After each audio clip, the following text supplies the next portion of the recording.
We all have special and important stories to tell. We all have memories that we want to pass down to the next generation. But how many of us actually take the time to put our stories into words? How many of us actually have a handwritten legacy to pass down? Well, this morning we're going to help you put your story on paper in a wonderful and creative way. Joining us is Michael McQueen, creator of Memento, My Life in Stories. Welcome to the show, Michael. Thank you so much. When it came to my desk, I was flipping through it and I was, what a great idea. I'm a journaler, but this isn't quite the same thing as a journal. What inspired you to create a way for people to put their life into words? I suppose it's like a lot of ideas. I suppose they come out of tragedy or huge opportunity, and for me it was tragedy. And about 5, almost 6 years ago, my father passed away quite suddenly. He was 51, so it was one of those very heart young attacks. Yeah, very young, like no warning, huge shock, huge surprise. But a few days after he passed away, we made the discovery of a notebook in his desk. And it was a notebook in which he'd been filling out stories and memories and experiences and sort of bits of wisdom from his life. And most of it had never come up in conversation before. And wow. It was amazing to learn so much about Dad and his life, particularly as a younger person, because I can only imagine him as a father at the age he was. Mm-hmm. And so I created Memento to, I guess, encourage parents to do that, to take the time to write down stories and memories to pass on for their kids. How did learning about your father, like you just said, in a completely different light, seeing him as a three-dimensional person, not just as the father, how did that change your perspective? I think that the big thing is I realised how similar we were. You know, I think growing up, you'd like to think you're very different to your parents, and you do everything you can to rebel in some ways against them and become your own person.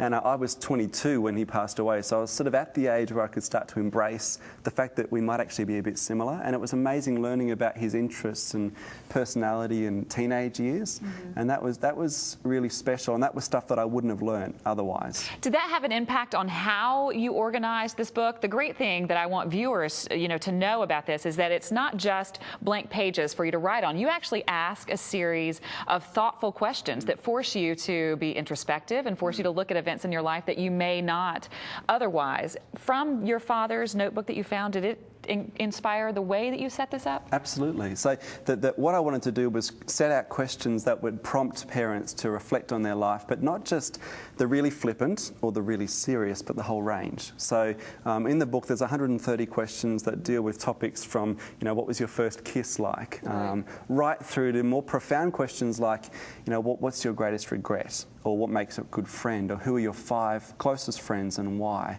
Mm-hmm. And they're set out in 5 different sections, so dealing with younger years, values and beliefs, family heritage, and then hopes and dreams. You also have your book set up with beautiful quotes. There's some illustrations, things like that. Where did you find the quotes, and how did you put those in the order that you did? I'm a bit of a quote junkie. Okay. I love reading something that clarifies something I've already thought but couldn't put into words, and so I had a whole pile of quotes already. So they sort of went in, but what I was looking for were quotes that I could put in that would maybe spark thoughts. So if there was a question about marriage or success or finances and people's experiences with those, I'd have a quote next to it that would, I guess, get them into that mode of thinking. So I just did a lot of Googling, basically. How many people would you say actually, without the help of something like Memento, how many people actually put pen to paper and write down their stories? Do you know the statistics on that? Yeah, we did some research about 2 years ago, because I guess my work professionally is mainly with parents. So I work a lot with parents, helping them understand their teenagers, adolescents, Generation Y, and helping them connect with them.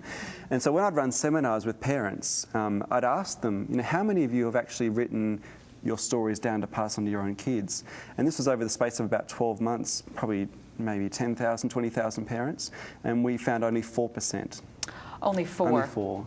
And I think it's that thing of, I want to do it one day, I will do it one day, so they say, but life's busy. I mean, the whole idea of the balancing act, it's so full that often I think parents don't get to it because life is just so manic, doing the immediate things, the urgent things. We don't get around to the important things like passing on stories. And you mentioned parents doing this. I think a lot of times you think of maybe the grandmother or the mother passing down the stories, but with this, because it is so intimate, this probably makes it easier for the males in families to get their stories out because they don't necessarily communicate through verbal storytelling. Of course. And can you imagine sitting down with your dad or your grandfather and saying, tell me your life story? Most of them that's very confronting. And for a lot of mothers and grandmothers that would be too, partly because it's emotionally confronting, but also where do do you start? Like, what do you include? What do you not include? And so I guess, I think particularly for men, but for both genders, it is something that's quite simple to start, just jotting down thoughts that may be confronting to talk about in person.